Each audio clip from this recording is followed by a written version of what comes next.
Ибн Умар, да будет доволен ими Аллах, часто говорил: если ты дожил до вечера, то не жди, что доживешь и до утра.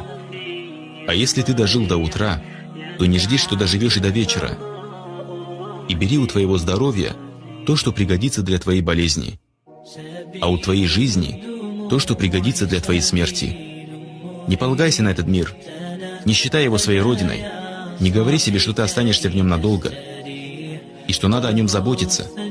Привязывайся к нему не больше, чем привязывается к чужой земле чужестранец. И не занимайся в нем тем, чем не занимается на чужбине чужестранец, желающий вернуться к себе домой. А помощь оказывает Аллах. Ибн Умар, да будет доволен им Аллах, сказал: однажды посланник Аллаха, саллаллаху алейхи вассалям, взял меня за плечи и сказал: будь в этом мире таким, будто ты чужеземец или путник.